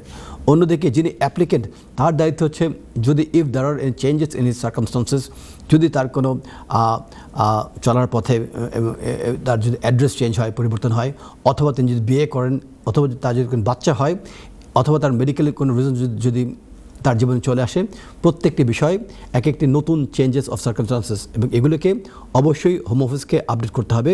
এবং কেস ওয়ার্কাররা কীভাবে এই তথ্যগুলোকে আপডেট করে একজন অ্যাপ্লিকেন্টের বায়োমেট্রিক ইনফরমেশনসগুলির ভিতরে সন্নিবেশিত করছেন, সেই সংক্রান্ত বিষয়ে এই আপডেটটি প্রকাশিত হয়েছে। এই কথাটি বলতে গিয়ে, বায়োমেট্রিক এই কথাটি বলতে গিয়ে আপনাদের উদ্দেশ্যে বিনীতভাবে আমি অনুরোধ করছি একটি বিষয়, যে আপনারা যখনই কোনো অ্যাপ্লিকেশন সাবমিট করবেন, আপনারা অ্যাপ্লিকেশন সাবমিট করলেন, সে ফর এক্সাম্পল মুহিত খান দিয়ে মেইন নাম দিয়ে ডেট অফ বার্থ দিয়ে অ্যাপ্লিকেশন সাবমিট করলেন, ভবিষ্যতে কখনোই আমাদের এখানে এক শ্রেণীর আইনজীবী রয়েছেন, তারা আপনাদেরকে প্ররোচনায় প্রচলিত করে বলেন যে আরেকটি ভিন্ন নাম দিয়ে অ্যাপ্লিকেশন সাবমিট করার জন্য, আরেকটি ভিন্ন ডেট অফ বার্থ দিয়ে অ্যাপ্লিকেশন সাবমিট করার জন্য। এদের প্ররোচনায় পা দিয়ে আপনাদের জীবনটাকে নষ্ট করবেন না। কখনোই ভুয়া নাম এবং ভুয়া ডেট অফ বার্থ ব্যবহার করবেন না। একটি ছোট্ট জীবন থেকে নেওয়া শিক্ষা দিয়ে আপনাদেরকে আমি জানাচ্ছি। একজন অ্যাপ্লিকেন্ট, সে আমাদের বাংলাদেশের সিলেট অঞ্চল থেকে প্রবেশ করেছিল 2006-এ। সে যখন তার বাবার সাথে প্রবেশ করেছিল, তখন সে ছিল একজন minor, under the age of 18। তো তাকে তার বাবা যুক্তরাজ্যে ফেলে তার দেশে ফিরে যান। উক্ত মাইনরটি যুক্তরাজ্যে একা অবস্থান করেছিলেন, এবং সে as a child asylum seeker হিসেবে যুক্তরাজ্যে অবস্থান করার জন্য সে অ্যাসাইলাম ক্লেম করেছিল, মাইনর অ্যাসাইলাম সিকার। এবং দয়ালু হোম অফিসের পক্ষ থেকে একজন কেস ওয়ার্কার তার অ্যাপ্লিকেশনটাকে ঠিকই গ্রান্ট করেছিলেন, এবং সে কিন্তু একজন চাইল্ড মাইনর অ্যাসাইলাম সিকার হিসেবে যুক্তরাজ্যে অবস্থান করছিলেন। উক্ত পিতা, যিনি দেশে ফিরে গিয়েছিলেন, গল্পের মতো হলো সত্য, তিনি কয়েক বছর পর আবার দেশ থেকে যুক্তরাজ্যে প্রবেশ করেন ভিজিট করার জন্য। যখন তিনি যুক্তরাজ্যে প্রবেশ করেন, হিথ্রো এয়ারপোর্টে তাকে ইমিগ্রেশন অফিসার তাকে স্টপ করে এবং তাকে জিজ্ঞেস করে যে অতীতে তো তিনি আরেকবার যুক্তরাজ্যে প্রবেশ করেছিলেন ভিজিটর হিসেবে, তার সাথে তার একজন বাচ্চা ছিল, বাচ্চাটি গেল কোথায়? তখন তিনি উত্তরে বলেছেন তার বাচ্চাটি যুক্তরাজ্যে অবস্থান করছে, এবং তার বাচ্চাটি যুক্তরাজ্যে অ্যাসাইলাম ক্লেম করে যুক্তরাজ্যে অবস্থান করছেন। তার এই উত্তরের পরিপ্রেক্ষিতে তখন ইমিগ্রেশন অফিসার তাকে জিজ্ঞেস করেছিলেন তার বাচ্চার নাম কি, তিনি বলেছেন, তার সে বাচ্চাটির ডেট অফ বার্থ কি, তিনি বলেছেন। বাট এই জায়গাটিতে বলতে গিয়ে তিনি তার বাচ্চাটির date of birth asylum claim করার সময় সেই বাচ্চাটি যে ডেট অফ বার্থ বলেছিল, সেই ডেট অফ বার্থের জায়গাতে অন্য আরেকটি ডেট অফ বার্থ বলেছেন। সুতরাং এটি ম্যাচ করেনি। ম্যাচ না করার কারণে ওই জায়গাতেই উক্ত বাবার যে এন্ট্রি ক্লিয়ারেন্স ব্যান মানে কেটে দিয়ে কার্টেল করে দিয়ে উক্ত বাবাকে তার স্বীয় দেশে ফেরত পাঠানো হয়। আর অন্যদিকে হতভাগা যে বাচ্চাটি যে যুক্তরাজ্যে অবস্থান করছিল তার যেহেতু বাবা আরেকটি ডেট অফ বার্থ দিয়েছেন, সেটিকে বেস করে হোম অফিসের পক্ষ থেকে তার এই যে lift remain valid lift remain সেটাকে কার্টেল করে দেওয়া হয় এবং তাকে ওভারস্টেশন ডিক্লারেশন করে দেওয়া হয় এবং মিথ্যে তথ্য দেওয়ার কারণে সেকশন 320 অধীনে ফ্রড অ্যান্ড ডিসেপশন এগুলি আন্ডারে তাকে ফেলে দিয়ে তার ভিসাটিকে কার্টেল করে দিয়ে তার বিরুদ্ধে রিমুভাল ডাইরেকশন দেওয়া হয়। এই ডাইরেকশনের বিরুদ্ধে এই বাচ্চাটি 2006 থেকে 8, 9, 10 থেকে তার যুদ্ধ শুরু হয়, আইনি যুদ্ধ। 10, 11, 12 শেষ করে 20, 21, 22 পর্যন্ত তার এই আইনি যুদ্ধ হয় এবং দীর্ঘ পথ পরিচালনা করতে গিয়ে তার প্রায় 30 থেকে 35,000 পাউন্ড তার খরচ হয়ে যায়। এবং যতবার সে অ্যাপ্লিকেশন সাবমিট করেছিল এক একবার এক এক নামে এক এক ডেট অফ বার্থ দিয়ে তার অ্যাপ্লিকেশন সে সাবমিট করেছিলেন। তো যতবার একটি নামের অধিক নাম ব্যবহার করা হবে সেই এক একটি কিন্তু ধরে নেবে ফ্রড অ্যান্ড ডিসেপশন সেকশন 320 অধীনে। এটি মারাত্মক একটি আইন এবং কোনো ব্যক্তি যদি ফ্রড অ্যান্ড ডিসেপশনের আন্ডারে ফেসে যায় তাহলে তাকে কিন্তু 14 বছরের জন্য যুক্তরাজ্য থেকে ব্যান করে দেওয়া হয়। সেই পথ অনুসরণ করতে করতে সামহাও এই বাচ্চাটি আমার কাছে আসে যখন সে অ্যাডাল্ট হয়ে আসে। আমি চেষ্টা করি তাকে সাহায্য করার জন্য এবং হোম অফিসের কাছে আমি প্রিকশন ক্ষমা প্রার্থনা করতে তাকে বলি এবং স্ট্যাটুটরি ডিক্লারেশনস দিয়ে এবং হোম অফিসের কাছে তখন সে ক্ষমা প্রার্থনা করে দয়াল হোম অফিস কিন্তু ঠিকই দয়ার বশবর্তী হয়ে তাকে ক্ষমা করে দেয়। কিন্তু প্রাইভেট লাইফের অধীনে তার যে অ্যাপ্লিকেশনটিকে প্রত্যাখ্যান করে দেওয়া হয়, তার কোনো ফ্যামিলি লাইফ ছিল না তার অধীনে তার অ্যাপ্লিকেশনটিকে প্রত্যাখ্যান করে দেওয়া হয় এবং যত ধরনের আইন রয়েছে আর্টিকেল 8 সেই তার অধীনে তার অ্যাপ্লিকেশনটিকে প্রত্যাখ্যান করে দেওয়া হয়। বাট শুনলে অবাক হয়ে যাবেন 99.1% কেস যেখানে অ্যাপ্লিকেশন অ্যালার্ট হওয়ার কথা না, এই বাচ্চাটি কিন্তু অ্যাডাল্ট অবস্থায় পারমিশন পেয়ে গিয়েছে। আল্লাহ পাক আমাকে রহমত দিয়েছিলেন এই বাচ্চাটিকে সাহায্য করার জন্য, তাকে ডিসক্রিশনারি লিভের অধীনে তাকে পারমিশন দেওয়া হয়েছে। এবং সুতরাং একটি কেস যে নষ্ট হয়ে গেছে যে কেসের কোনো ম্যারিটস নেই সেই কেসটিতেও যদি প্রয়োজনীয় তথ্য প্রমাণ under the exceptions of the immigration rules exceptional circumstances সেগুলি যদি প্রমাণ করা সম্ভবপর হয়, হোম অফিসের ভিতরে এখনও হিউম্যান রাইটসকে তারা সম্মান করে, তখন কিন্তু দয়ালু হোম অফিসের পক্ষ থেকে দয়া যদি খুলে দেওয়া হয় এই ধরনের যে অ্যাপ্লিকেন্ট তারাও কিন্তু হোম অফিসের কাছ থেকে ক্ষমা অর্জন করে যুক্তরাজ্যে আবার অবস্থান করার জন্য পারমিশন পেয়ে পুনরায় তাদের সেই হারিয়ে যাওয়া যাত্রা আনন্দের সাথে শুরু করতে পারবে। সেই বাচ্চাটি আমার জন্য 2 রাকাত নফল নামাজ পড়েছে এবং সেই বাচ্চাটি আমার অ্যাডাল্ট হয়ে গেছে। সে এখন ওর বাংলাদেশে আমার জন্য কি ওই যে 2টো গরু সে কোরবানি দিচ্ছে আমার নামে মানত করেছে সে। সুবহানাল্লাহ। আল্লাহ পাক তাকেও রহমদান করুক। এবং এই অনুষ্ঠানের মাধ্যমে আমি আপনাদেরকে জানাচ্ছি যদি আপনাদের কেস এরকমভাবে ক্ষতিগ্রস্ত হয়ে যায় সেই ক্ষতিগ্রস্ত কেসও কিন্তু আপনারা লড়াই করতে পারবেন যদি প্রয়োজনীয় তথ্য প্রমাণ হোম অফিসের কাছে সাবমিট করতে পারেন। এই জায়গাতেই বায়োমেট্রিক ইনফরমেশনসগুলো অত্যন্ত গুরুত্বপূর্ণ। যখনই আপনারা একটি নাম এবং একটি ডেট অফ বার্থ প্রদান করছেন হোম অফিসের কাছে, কেস অর্ডার কিন্তু আপনার নামে একটি ফাইল ওপেন করছে, সেখানে আপনার নাম এবং ডেট অফ বার্থ রয়ে যাচ্ছে, আপনার বায়োমেট্রিক্স দিচ্ছেন। ভবিষ্যতে কখনোই 2 নম্বর অথবা ভ্রান্ত কোনো পথে পরিচালিত হতে গিয়ে এবং যতই আপনাদের প্রলোভনায় প্রলুব্ধ করার অপচেষ্টা করুক না কেন, এক শ্রেণীর আইনজীবী রয়েছেন যারা কিন্তু এই ধরনের প্ররোচনায় প্রলুব্ধ করছেন এবং আমার কাছে ডাইরেক্ট প্রমাণ রয়েছে সেই সমস্ত আইনজীবীদের যাদের প্ররোচনায় প্ররোচিত হয়ে এই ধরনের যারা ভিকটিম যারা অ্যাপ্লিকেন্ট রয়েছেন তারা কিন্তু ক্ষতিগ্রস্ত হয়ে যাচ্ছেন। আশা করি আর কারোর প্রয়োজন পরিচিত হয়ে আপনার যে নামটি রয়েছে সেই নামটি পরিবর্তন করবেন না, আপনাদের যে জেনুইন ডেট অফ বার্থ রয়েছে সেটি পরিবর্তন করবেন না, নয়তো ফেসে যাবেন মাইন্ড চিপায়। চলে যাচ্ছে সরাসরি দর্শক প্রশ্ন। আসসালামু আলাইকুম। আমি বুঝতে পারছি না আজকের অনুষ্ঠানে আমার দর্শক যখনই ফোন দিচ্ছেন ফোনগুলোকে আমি ধরতে পারছি না, সে কারণে আমি দুঃখিত। আমি দর্শকদের উদ্দেশ্যে বিনীতভাবে অনুরোধ করছেন আপনারা যখনই ফোন দেবেন আপনাদের টেলিভিশন সাউন্ডটি বন্ধ করে দিয়ে টেলিফোনে সরাসরি আমাদের সাথে সংযুক্ত হবেন, নয়তো আপনারা ঠিক আমাকে ফোন দেবেন আমি কিন্তু আপনাদেরকে শুনতে পাবো না, আর আপনাদেরকে না শুনতে পারলে আমি কিন্তু আপনাদের প্রশ্নের কোনো উত্তর দিতে পারবো না। চলে যাচ্ছি সরাসরি দর্শক প্রশ্ন। আসসালামু আলাইকুম। সুপ্রিয় দর্শক, আমরা এই দর্শককে আমরা হারিয়ে ফেলেছি। তাহলে আমি আবার আমার থেমে যাওয়া পথ থেকে আবার শুরু করছি। এই থেমে যাওয়া পথটি ভিজিট ভিসার সাথে সম্পৃক্ত। ভিজিট ভিসা সংক্রান্ত বিষয়ে ভিজিট কেস ওয়ার্কার গাইডেন্স সংক্রান্ত বিষয়ে নতুন আরেকটি কেস ওয়ার্কারদের জন্য একটি গাইডেন্স প্রকাশিত হয়েছে, যে গাইডেন্সটি প্রকাশিত হয়েছে 29 জানুয়ারি 2025। এই গাইডেন্সটিতে বলা হয়েছে যে একজন কেস ওয়ার্কার যখন কোনো অ্যাপ্লিকেন্ট ভিজিট ভিসার জন্য যুক্তরাজ্যে ভিজিট হিসেবে প্রবেশ করার জন্য অ্যাপ্লিকেশন সাবমিট করবে তাদের কেসগুলোকে কিভাবে মূল্যায়ন করবে এবং আপনারা জানেন যে ভিজিট ভিসাতে যারা যুক্তরাজ্যে প্রবেশ করবেন তাদেরকে কয়েকটি বিষয়ে প্রমাণ করতে হয়। প্রথমত যে ফাইন্যান্সিয়াল টাইস, তারা যে দেশ থেকে আসছেন ফাইন্যান্সিয়াল টাইসের আগেও গুরুত্বপূর্ণ যে বিষয়টি সেটি হচ্ছে তাদের ইন্টেনশন, তারা কি জেনুইন ভিজিটর কিনা। তারা যে যুক্তরাজ্যে প্রবেশ করছেন তাদের যুক্তরাজ্যে প্রবেশ করার মেইন উদ্দেশ্য হচ্ছে ভিজিট, এই ইন্টেনশনটি জেনুইন কিনা সেই বিষয়টিকে যাচাই বাছাই করে দেখা হয়। এবং যে কোনো কারণে যদি আপনার উদ্দেশ্য মহৎ হয়ে থাকে আপনারা কিন্তু যুক্তরাজ্যে প্রবেশ করতে পারবেন, বাট প্রমাণ করতে হবে আপনাদের এই ইন্টেনশনটি জেনুইন এবং আপনারা একজন জেনুইন ভিজিটর। এটি হতে পারে হয়তো বা কারো বাচ্চা হচ্ছে ফ্যামিলি মেম্বারদের ভিতরে, হতে পারে কেউ একটি নতুন বাড়ি কিনেছেন সেটি ভিজিট করার জন্য, হতে পারে যুক্তরাজ্যে যেমন ক্রিসমাসের সময় ক্রিসমাস লাইটিং হয় সেই লাইটিংগুলি দেখার জন্য আসার জন্য, হতে পারে বাকিংহাম প্যালেস ভিজিট করার জন্য, বিভিন্ন কারণ হতে পারে ফ্যামিলি কোনো গ্যাদারিংয়ে অ্যাটেন্ড করার জন্য বাংলাদেশ থেকে ইনভিটেশন পাঠানো হতে পারে এমনও হতে পারে যে একটি বিয়ে হচ্ছে, বিয়েতে অ্যাটেন্ড করার জন্য বাংলাদেশ থেকে উক্ত অ্যাপ্লিকেন্ট প্রবেশ করবেন অ্যাজ এ ফ্যামিলি মেম্বার। তো বিভিন্ন বৈধ যে কারণগুলো রয়েছে সেই কারণে একজন অ্যাপ্লিকেন্ট কিন্তু বাংলাদেশ থেকে অথবা ওয়ার্ল্ডের বিভিন্ন দেশ থেকে যুক্তরাজ্যে ভিজিটর হিসেবে প্রবেশ করতে পারবেন। বাট সেই ক্ষেত্রে তারা কি আসলেই জেনুইন ভিজিটর কিনা সেই ইন্টেনশনটি তাদেরকে প্রমাণ করতে হবে। সেই ইন্টেনশন তারা কীভাবে প্রমাণ করবেন? প্রথমত তাদের ফাইন্যান্সিয়াল টাইস, বাংলাদেশের সাথে অথবা ওয়ার্ল্ডের যে দেশ থেকে তারা আসবেন সেই দেশের সাথে তাদের ফাইন্যান্সিয়াল টাইসটা কতটুকু শক্তিশালী, তাদের কোনো ব্যাঙ্ক অ্যাকাউন্ট আছে কিনা, ব্যাঙ্ক অ্যাকাউন্টে তাদের পর্যাপ্ত পরিমাণে ব্যালেন্স আছে কিনা, তাদের কোনো সেভিংস কোনো অ্যাকাউন্টস আছে কিনা, সেভিংস অ্যাকাউন্টস থেকে তাদের কোনো ইনকাম হয় কিনা, এবং পাশাপাশি তাদের কোনো প্রপার্টি রয়েছে কিনা, প্রপার্টি টাইস কোনো প্রপার্টি মালিকানা রয়েছে কিনা, সেই প্রপার্টি মূল্য কত, এই জিনিসগুলো। আর এই প্রয়োজন প্রমাণ সাবমিট করলে তাহলে ফাইন্যান্সিয়াল টাইসটা এস্টাবলিশ করা সম্ভব হলো। এর পাশাপাশি তাদের ফ্যামিলি টাইস, ফ্যামিলিতে কারা কারা অবস্থান করছেন। চলে যাচ্ছি সরাসরি দর্শক প্রশ্ন। হ্যালো, আসসালামু আলাইকুম শুভ দর্শক। হ্যালো হ্যালো, আসসালামু আলাইকুম। ওয়ালাইকুম সালাম। ভাই কে বলছেন, কোথা থেকে বলছেন? আমি লন্ডন থেকে বলছি, মোহাম্মদ হুসেইন। জি ভাই, আপনি প্রশ্নটি করুন প্লিজ। জি, আপনার প্রশ্নটি করুন প্লিজ। আমার প্রশ্নটা হলো ভাই, আমি আর ওই কিছু টাকা ছিল বাংলাদেশে। জি কি আপনি শুনতেছেন? জি বলেন, শুনছে। আপনি টেলিফোনের সামনে টেলিভিশন সাউন্ড বন্ধ করে দেন, টেলিফোনে কথা বলুন, তাহলে সুবিধা হবে। না আমার তো টেলিভিশন বন্ধ। ধন্যবাদ। না না, ওটা খোলা থাকুক, মানে সাউন্ডটা আর কি অফ করে দিলেন। বলুন। জি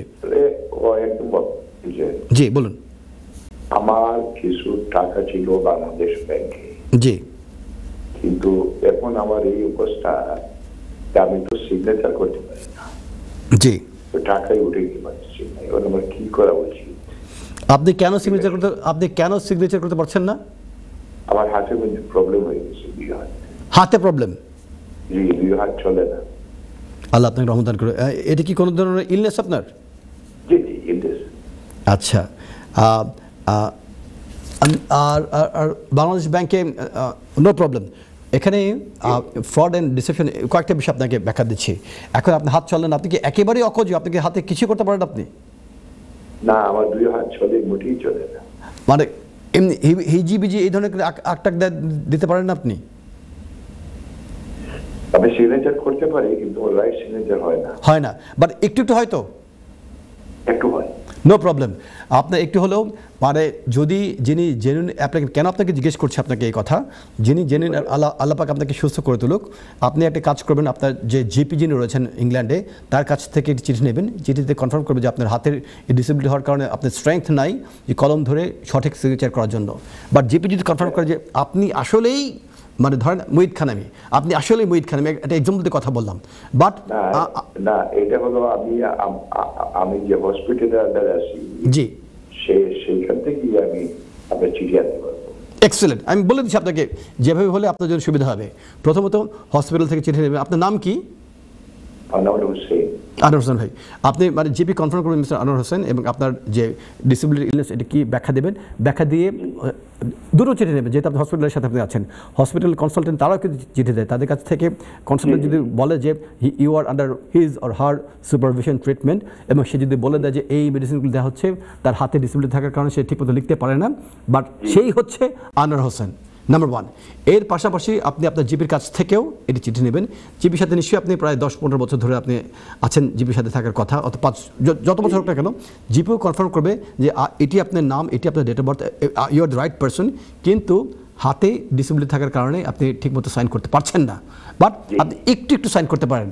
এখন একটা মানুষ যখন সিগনেচার করে, শুরুতে আপনি সাইন দেন মুহিত খান, আমার সামনে থেকে এক ধরনের আসবে, আবার লাস্টে গিয়ে কিন্তু খানের এনে নিচে আরেক ধরনের আসবে। তো এটা দেখলে কিন্তু কেউ বুঝে ফেলো যে এটা আসলে আমি জেনুইন অ্যাপ্লিকেন্ট, এটা আমার সিগনেচার। অনুরূপভাবে আপনি আনোয়ার হোসেন হিসেবে যেভাবে সাইন করেন, কোনো না কোনো জায়গাতে কিন্তু ডাকটা একটু মিলে যাবে। আপনি কি আমার কথা বুঝতে পারছেন? আপনি হ্যাঁ, মানে আপনি যদি আমার যদি না যদি ফলো করতে পারেন, তাহলে কিন্তু আপনি টাকাটা কখন উদ্ধার করতে পারবেন আপনি। বাট এইভাবে যদি আপনি যে সিগনেচারটা দেবেন, আপনি আপনার জিপি সামনে দিয়ে জিপি কনফার্ম করবে যে এটা আসলে ওর সিগনেচার, বাট ওর ডিসেবিলিটি থাকার কারণে সে ওর অরিজিনাল সিগনেচার সে ঠিকমতো ফলো করতে পারে না সে। তাহলে আপনি সাইনটা করার সময় সামনে যেখানে শুরু করলেন সেটা কিন্তু ম্যাচ করবে আপনার ওই অরিজিনাল সিগনেচারের সাথে, প্লাস লাস্টের যেখানে শেষ করবে ওখানে কিন্তু ম্যাচ করবে, মাঝখানে কোনো যে দাগগুলি থাকবে সেটা কিন্তু ম্যাচ করবে আপনার অরিজিনাল সিগনেচারের সাথে। এবং এগুলি নিয়ে আপনি বাংলাদেশে যাবেন, বাংলাদেশের মেডিকেল একজন ডক্টরের কাছ থেকে, ওখানে একটা স্পেশালিস্ট একজন ডক্টরের কাছে আপনি বসে একই কাজ করবেন।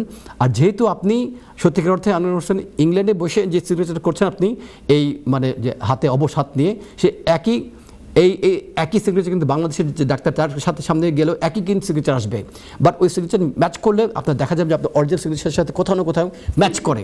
এই ডকুমেন্টগুলি সাথে নিয়ে তারপর আপনি বাংলাদেশে একটি যে স্ট্যাটুটরি ডিক্লারেশন দেবেন। বাংলাদেশের একজন আমি বলছি, আমি শেষ করে উত্তরটা শেষ করিনি। এবং বাংলাদেশের একজন আইনজীবীর সামনে গিয়ে ডিক্লারেশন দেবেন, দিয়ে এই সমস্ত ডকুমেন্টসগুলো নিয়ে আপনি ব্যাংকে যাবেন। আপনি তখন ব্যাংক ম্যানেজার যার দায়িত্ব হবে এগুলোকে চেক ব্যাক করে, যদি ব্যাংক ম্যানেজারের মনে যদি কোনো প্রশ্ন না আসে, আপনার টাকাটা আপনি পেয়ে যাবেন। আপনি না, আমার ব্যাংক আর কি বলুন, আমার বাড়ির পাশেই আমাকে তারা চিনে। জি, কেউ চিনলে আপনাকে আপনার ব্যাংক থেকে আপনাকে টাকা ডিসক্লোজ করা হবে না, দেওয়া হবে না। আচ্ছা, আপনি লাইনে থাকেন, আমাদের একটি বিজ্ঞাপন বিরতিতে যেতে হচ্ছে। আমি বিজ্ঞাপন বিরতির মাঝখানে আপনার সাথে কথা বলো, আপনি যেন না, হ্যাঁ, আপনি লাইনে থাকেন। অন্যান্য দর্শকদের উদ্দেশ্যে বলছে যে কথা,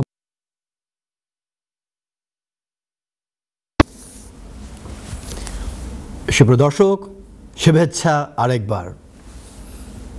বিজ্ঞাপন বিরতির পর আমি আবার ফিরে এসেছি আপনাদের অতি জনপ্রিয় অনুষ্ঠান আইন ও অধিকার অনুষ্ঠানকে সাথে নিয়ে। বিজ্ঞাপন বিরতির পূর্বে আমি বিভিন্ন দর্শক প্রশ্নের উত্তর দেওয়ার চেষ্টা করছিলাম। এই অধ্যায়ে তার কোনো ব্যতিক্রম হবে না।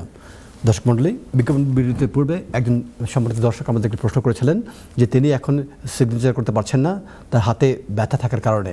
তাকে আমি আমার পক্ষ থেকে পরামর্শ দিয়েছিলাম তিনি কী পদক্ষেপ গ্রহণ করলে, কী ডকুমেন্টস সাবমিট করলে তার বাংলাদেশের ব্যাংকে যে রক্ষিত অর্থ তিনি তা উদ্ধার করতে পারবেন।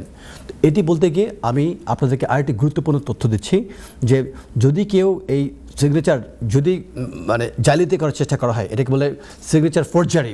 আমাদের ভিতরে কিন্তু মুখের ভিতরে ভদ্র মুখোশধারী এক শ্রেণীর আইনজীবী রয়েছে, একজনকে আমি চিনি আমি ব্যক্তিগতভাবে, এই ডকুমেন্ট ফোর্জারির সাথে ইনভলভড।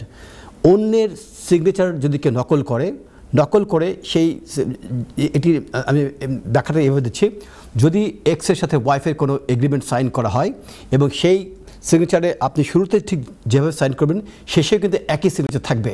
এখন যেই ব্যক্তির সামনে এই ডকুমেন্টসটি আপনি সাইন করলেন, সেই ব্যক্তি যদি ভিতরে যিনি এই হাতে লিখলেন এই ডকুমেন্টসটির উপরে, উক্ত ব্যক্তি যদি এই ডকুমেন্টটিকে ফটোকপি করে যেখানে আপনার সিগনেচার সেটাকে আবার যদি রিরাইট করেন এবং ভিতরের বর্ণিত তথ্য এটিকে এলোমেলো করে দিয়ে তিনি যদি আবার সেই তথ্য এলোমেলো করে দেওয়া ডকুমেন্টসটি পুনরায় ফটোকপি করে আপনার সামনে উপস্থাপন করেন, আপনি কিন্তু বুঝতে পারবেন না যে ভিতরে কোথায় ডকুমেন্ট ফর্জারি হয়ে গেছে, যদি না আল্লাহ পাক আপনাদেরকে ভবিষ্যতে কোনো রহমত না দান করেন।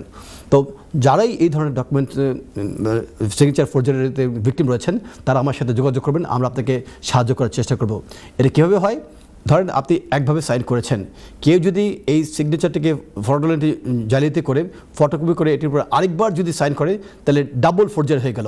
এবং যতবার এই ডকুমেন্টকে ফটোকপি করা হবে আপনার সিগনেচারের উপর যে আরেকজন রিরাইট যদি করে ফেলে তাহলে ততবার এগুলি হবে ডকুমেন্ট ফোর্জারি। তো এদেরকে ধরে আইনের সামনে এনে দৃষ্টান্তমূলক শাস্তি দেবেন। এদের বাপ দাদা 14 গোষ্ঠীকে জেলের ভিতরে ঢুকে ভাত খাওয়ানো দরকার, কারণ এদের জীবনে বেঁচে থাকার কোনো অধিকার নেই। অন্যের সিগনেচার, অন্যের স্বাক্ষর জালিয়াতি করার কোনো অধিকার এদের নেই। হ্যালো, আসসালামু আলাইকুম। হ্যালো, ওয়ালাইকুম সালাম ভাই, কে বলছেন, কোথা থেকে বলছেন? আমি আচ্ছা, আপনি ভাই সাহেব দয়া করে একটু টেলিফোনের কাছে ফোনটা আনেন, এরকম করে ফোনটা নিয়ে আসেন, কথা বলেন, নয়তো শুনতে পাচ্ছেন আমি। lagi hari jatuh saja amma oi lagi jatuh saja kita watam satu lagi jatuh saja amma belum sampai আমি আমি আই এম সরি, আমি বুঝতে পারছি না কে বলছেন আপনি? hari amma belum sampai jatuh saja kita watam satu lagi pembola amma jatuh saja amma belum sampai। আচ্ছা, আপনার ভাষাটি আমার মনে হচ্ছে চাইনিজ। আপনি কি চাইনিজ কেউ? না lagi amma Bengali। বাঙালি? আচ্ছা, তাহলে এত সুন্দর করে কথা বলছেন বাঙালি, আপনি আপনি আস্তে আস্তে কথা বলেন, আপনি কাইন্ডলি বলেন আপনি। amma oi jatuh saja lagi amma oi lagi hari mau oi jatuh saja lagi dalam dah Moshir ভাই, আপনি কি কিছু বুঝতে পেরেছেন? আপনি আমি বুঝতে পারছি না, আপনি আপনি কি বাঙালি? amma oi jatuh saja amma oi আচ্ছা আচ্ছা, আপনি কি বাংলাদেশি? আপনি বাংলাদেশি? আচ্ছা, আপনি কোন অঞ্চলের ভাষায় কথা বলছেন?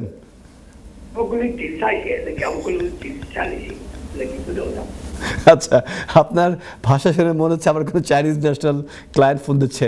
চ্যাং চুং ফং এই ওয়ার্ডগুলি চায়নাতে ইউজ করা হয়। যেমন চায়নাতে বলা হয়, আপনি যদি আমার কোনো পরিচিত মানুষ হয়ে থাকেন, আমি আপনার উদ্দেশ্যে বলছি নি হাও, এর অর্থ হচ্ছে হাউ আর ইউ, কেমন আছেন? ফি ট্যাং হাও, আমি ভালো আছি, এরকম।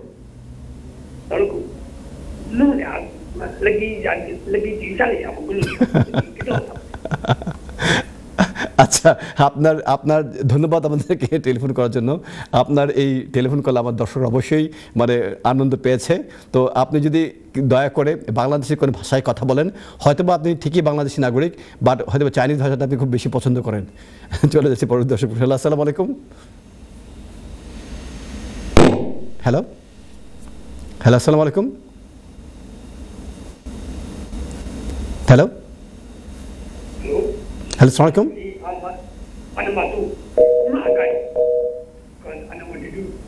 হ্যালো, আপনার আমার মনে হয় আপনার কোনো গুরুত্বপূর্ণ কোনো কথা আছে, আপনি বলুন কাইন্ডলি।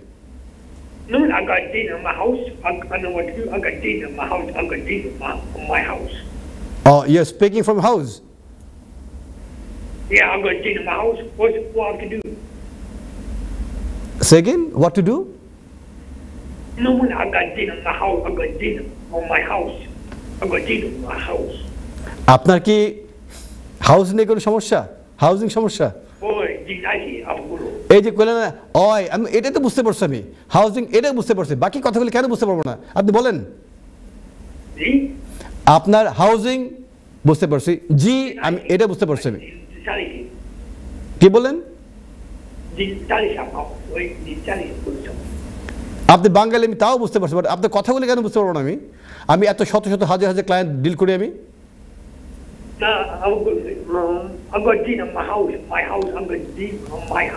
আপনার ঘরে কি আছে? You have got what in your house? জিন। জিন? ও আচ্ছা, তাহলে প্রশ্ন হচ্ছে, তাহলে আপনার ঘরে জিন, আপনার কি করবেন, তাই তো? নো প্রবলেম, আমি আপনাকে উত্তর দিয়ে দিচ্ছি। যদি আপনার ঘরে জিন থেকে থাকে, ওদের পাশায় দিলে লাথি মারবেন আপনারা। কেমনি করবেন আমি বলে দিচ্ছি আপনাকে। আপনি পবিত্র কোরআন শরীফের আয়াত বড় করে সাউন্ড, যদি মুসলমান হয়ে থাকেন, যদি ইসলামকে বিশ্বাস করেন, আপনি পবিত্র কোরআন শরীফের আয়াত আপনি আপনার মোবাইল ফোনে রাখেন, অথবা ঘরের যে স্টেরিও সিস্টেম থাকে সেখানে মোবাইল ফোন থেকে আপনি এটি দেবেন। আয়াতুল কুরসি, বিসমিল্লাহির রহমানির রহিম, আল্লাহু লা ইলাহা ইল্লা হুয়াল হাইয়ুল কাইয়্যুম লা তাখুযুহু সিনাতুন ওয়ালা নাওম লাহু মা ফিস সামাওয়াতি ওয়া মা ফিল আরদ। এইভাবে আয়াতুল কুরসি আপনি না পড়তে পারলে এই আয়াতুল কুরসি আপনি মোবাইল থেকে ছেড়ে দেন। ইভেন এই আয়াতুল কুরসির এটা এত শক্তিশালী একটা আয়াত, যদি কেউ বদনজর দেওয়ার চেষ্টা করে, আল্লাহ পাক ওর চোখ কানা করে ফেলবে। যদি কেউ আপনার সাথে ক্ষতি করার চেষ্টা করে, আল্লাহ পাক ওর 14 বংশকে নির্বংশ করে দেবে। যদি কেউ আপনার সাথে গাদ্দারি করার চেষ্টা করে, আল্লাহ পাক তার উপরে লানত ফেলবে। সুতরাং আয়াতুল কুরসি এটিকে ভিতরে মুখস্থ করে ফেলেন আপনি, জিন ভূত কোনো কিছু আপনার আশপাশে থাকবে না ইনশাল্লাহ। আপনার ঘরে আল্লাহর রহমত থাকবে। আপনার যদি কয়েকটি রুম থাকে, প্রত্যেকটা রুমের ভিতরে আপনি আয়াতুল কুরসি ছেড়ে দেন এখন ইনশাল্লাহ। চলে যাচ্ছি সরাসরি দর্শক প্রশ্ন। আসসালামু আলাইকুম। হ্যালো, আমরা এই দর্শক হারিয়ে ফেলেছি। অন্যান্য দর্শকের উদ্দেশ্যে বলছি যে আপনারা যদি সত্যিকার অর্থে মুসলমান হয়ে থাকেন, ইসলামকে বিশ্বাস করেন এবং পরবর্তী জীবনকে বিশ্বাস করেন, একটি বিনীতভাবে আপনাদের কাছে আমি অনুরোধ রাখছি, মন থেকে প্রাণ থেকে ভালো মানুষ হয়ে ওঠেন। শয়তানি ভণ্ডামি ত্যাগ করুন এবং অন্যকে অপদস্থ করার জন্য, অন্যকে ক্ষতি করার জন্য যদি কোনো অপচেষ্টা করেন, আল্লাহ পাক কিন্তু ঠিকই আপনাদেরকে ধরবেন, আর যখন ধরবেন আপনাদের দফা রফা হয়ে যাবে। সুতরাং শয়তানি ভণ্ডামি ত্যাগ করুন। আর আয়াতুল কুরসির কথা কেন বললাম, অনেকেই কিন্তু অন্যের উন্নতি দেখে পরশ্রীর কাতর হয়ে ওঠে, এদেরকে দমন করার জন্য কোনো আইন নেই। আমি এই আইন অধিকার এই অনুষ্ঠানটির মাধ্যমে আমি আসি আইনের সংক্রান্ত বিষয়ে আপনাদেরকে কিছু পরামর্শ দেওয়ার জন্য, কিন্তু এর পাশাপাশি জীবন থেকে যে বিভিন্ন শিক্ষা, সেই শিক্ষাও আপনাদের সাথে শেয়ার করি, যাতে করে আপনাদের ভিতরে একটি ভালো মনুষ্যত্ব জাগিয়ে তোলার চেষ্টা করতে পারি। তারই একটি অংশ হিসেবে আজকে আপনাদেরকে অনুরোধ করছি, কখনোই অন্যকে অপদস্থ করার অপচেষ্টা করবে না, কখনোই অন্যকে খাটো করার অপচেষ্টা করবে না এবং অন্যকে হেয় করার অপচেষ্টা করবে না। কারো যদি ক্ষতি করার চেষ্টা করেন, হেয় করার চেষ্টা করেন, যখন আপনি করবেন আপনার সাথে আশেপাশের XYZ তারা কিন্তু আপনাকে দেখবে যে আপনি এই শয়তানটা করছেন, এবং তারা কিন্তু জানবে আপনার শয়তান, এবং এদের ভিতর থেকে কেউ না কেউ ভবিষ্যতে যাকে আপনি অপদস্থ করার চেষ্টা করছেন তার কাছে কিন্তু বলে দেবে, মোহিত ভাই সাবধান, হিপোক্রেট। সুতরাং এই হিপোক্রেসি ত্যাগ করবেন। খালি শিক্ষায় শিক্ষিত হয়ে ব্যারিস্টার হওয়া, সলিসিটার হলেই কিন্তু হয় না, মন থেকে ভালো মানুষ হতে হবে। এ কারণে ফ্যামিলি ব্যাকগ্রাউন্ডের খুব ইম্পর্টেন্ট। এক জেনারেশন পড়াশোনা করে আপনি ব্যারিস্টার হয়ে গেলেন, সলিসিটার হয়ে গেলেন, নোংরামি ছ্যাঁচড়ামি শয়তানি যেগুলো আপনার বাবা করে গিয়েছেন সেই জিনিসগুলো আপনার ভিতরে রয়ে যাবে যদি না মন থেকে আপনি ভালো মানুষ না হয়ে ওঠেন। আমি যেহেতু ব্যক্তিগত জীবনে এরকম ছ্যাঁচড়া, নোংরা, নিচু প্রকৃতির মানুষ দেখেছি, সেই জায়গা থেকে আমি আপনাদের সাথে আবার অনুভূতি শেয়ার করছি, যাতে করে আপনারা মন থেকে ভালো মানুষ হয়ে উঠুন, যাতে করে জ্ঞান পাপী না হন, বরঞ্চ জ্ঞান নিয়ে মানুষকে সাহায্য করতে পারেন। চলে যাচ্ছি সরাসরি দর্শক প্রশ্ন। হ্যালো, আসসালামু আলাইকুম সুপ্রিয় দর্শক। ওয়ালাইকুম সালাম বোন, কেমন আছেন? আপনি সরাসরি স্টুডিওতে কথা বলছেন, বলুন বোন আপনার প্রশ্নটি। বোন আপনি আপনার ব্যাকগ্রাউন্ডে কাইন্ডলি কেমন যেন সাউন্ড হচ্ছে, টেলিভিশন সাউন্ড, আপনি টেলিভিশন সাউন্ড বন্ধ করে দেন। আমাকে আপনি কাইন্ডলি যে আপনি একটু পাশের রুমে গিয়ে কথা বলেন, তাহলে শুনতে পাবো। বলুন বোন। হ্যাঁ আমি শুনতে পাচ্ছি, আপনার মাত কোক্কা, আমি শুনলাম। আমি একটা বাংলা ফর্মুলা বলেছি আমার নাম কোক্কা। জি আপনি কি করলেন? ফাস্টফুড, বাংলাদেশি ফাস্টফুড ফর্ম বিলা বলেছিলাম।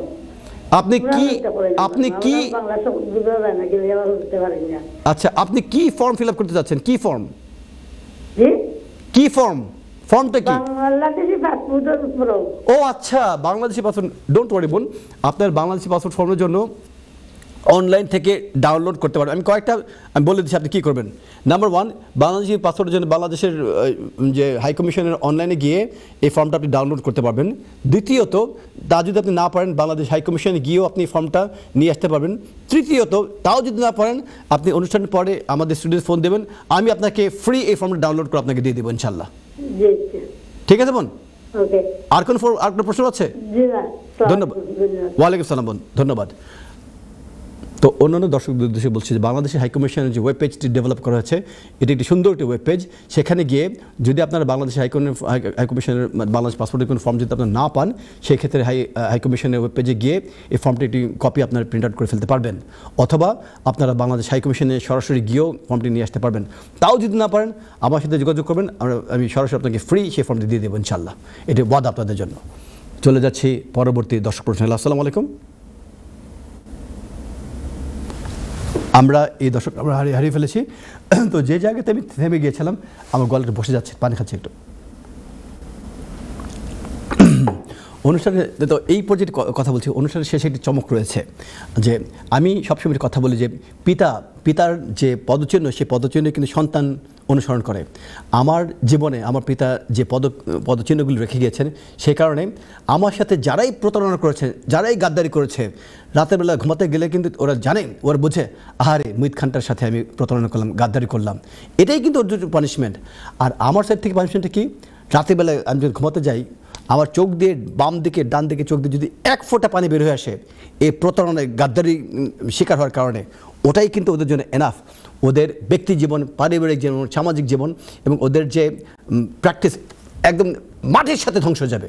সুতরাং শয়তানি, গাদ্দারি প্রত্যাহার করুন। যে কারণে বলেছিলাম যে অনুষ্ঠান শেষে একটি চমক রয়েছে, আমার পিতা আমার জীবনে একটি সুন্দর একটি পদচিহ্ন রেখে গিয়েছিলেন, সেই পদচিহ্নটি আমি আপনাদের সাথে উপস্থাপন করব। তো অনুষ্ঠানের মাঝখানে আপনাদের বলেছিলাম যে রিভোকেশন অফ প্রোটেকশন স্ট্যাটাস, এবং কী অর্থে যে যদি কোনো ব্যক্তিকে যুক্তরাজ্যে অবস্থানকালীন সময়ে তাকে যদি হিউম্যান প্রোটেকশন হিউম্যান রাইটসের অধীনে যদি তাকে থাকার পারমিশন দেওয়া হয় এবং উক্ত ব্যক্তিকে অ্যাসাইলাম ক্লেমেন্ট হিসেবে যদি যুক্তরাজ্যে অবস্থান করার পারমিশন দেওয়া হয়, ভবিষ্যতে যদি পট পরিবর্তন হয়, রাজনৈতিক পট উক্ত ব্যক্তির দেশে, এবং সেই কারণে যে কারণে তিনি অ্যাসাইলাম ক্লেম করেছেন সেই কারণটি যদি আর এক্সিস্ট না করে, হোম অফিসে কিন্তু তখন হোম অফিস কিন্তু তখন এই যে স্ট্যাটাসটি, সেই স্ট্যাটাসটি রিভোক করে ফেলতে পারবে। এটির নাম হচ্ছে, এই নতুন যে গাইডেন্স সেটি হচ্ছে revocation of protection status case worker guidance, এবং এটি প্রকাশিত হয়েছে 29 জানুয়ারি 2025। হোম অফিস কিন্তু এই ধরনের ক্লেমেন্ট যারা অতীতে অ্যাসাইলাম সিকার হিসেবে ক্লেম করে যুক্তরাজ্যে অবস্থান করার জন্য পারমিশন অর্জন করেছিলেন, তাদের কিন্তু এই স্ট্যাটাসকে হোম অফিস রিভোক করে ফেলতে পারবে।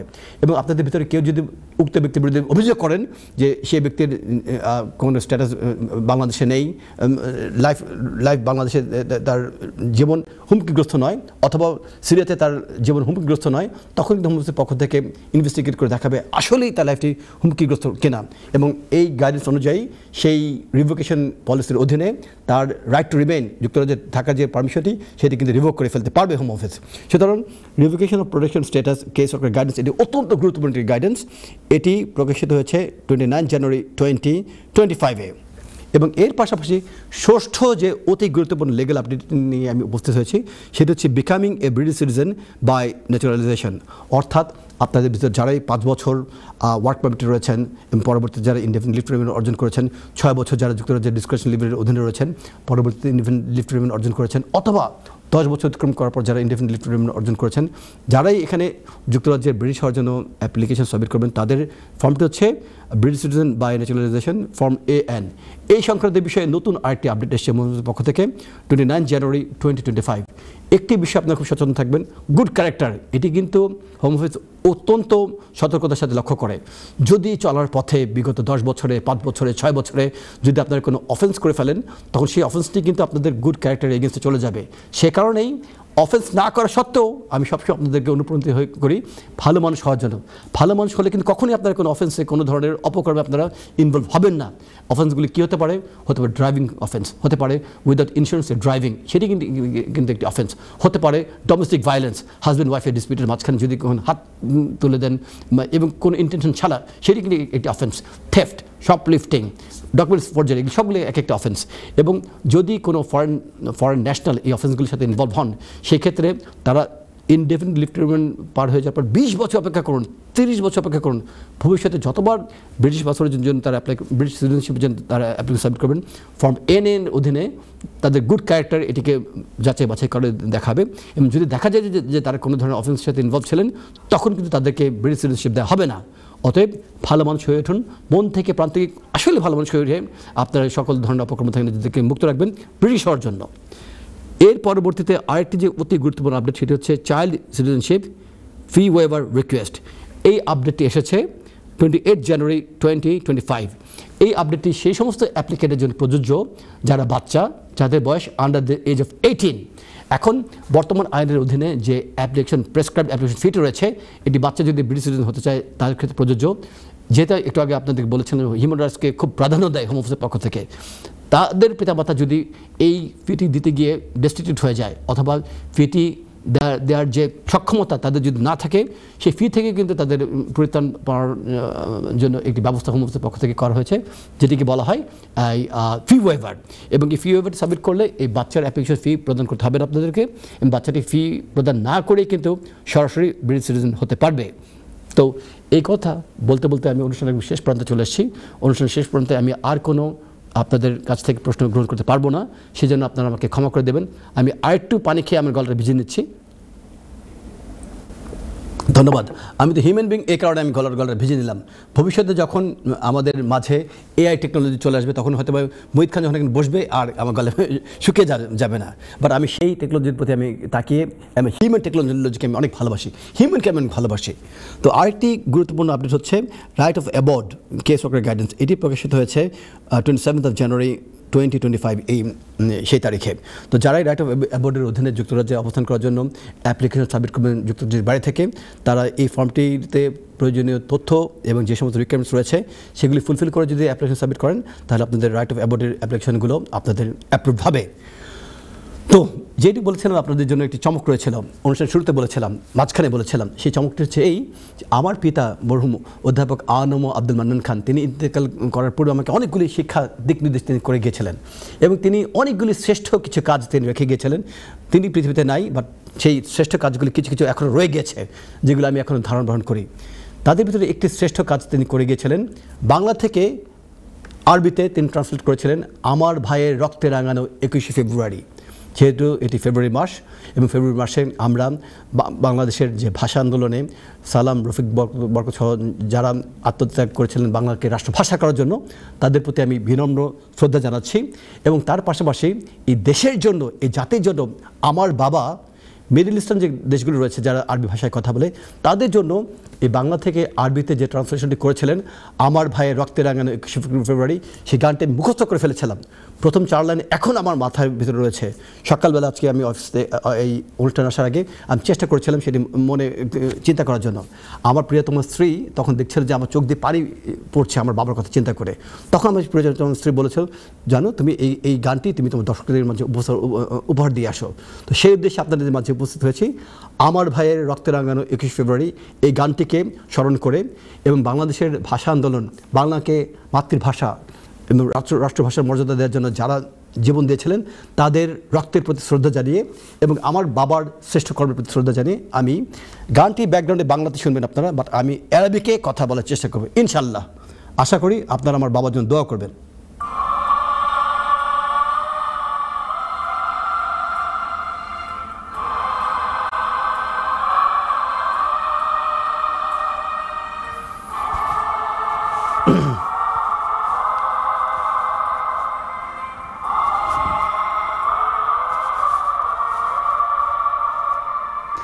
विदा में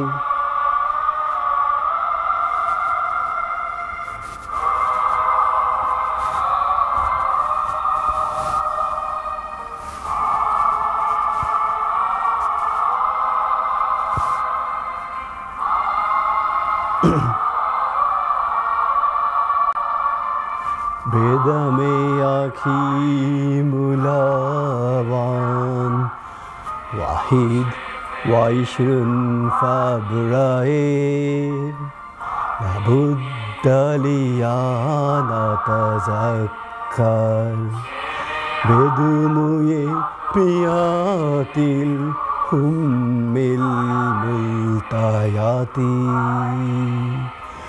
بني هذا فبراير لابد لي أن أتذكر। বাংলাতে বলছি, রাঙানো ফেব্রুয়ারি আমি কি ভুলিতে পারি।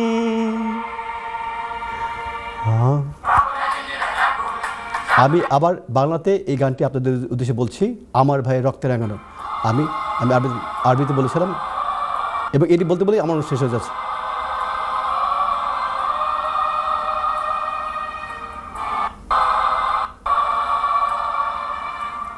আমার ভাইয়ের রক্তে 21শে ফেব্রুয়ারি আমি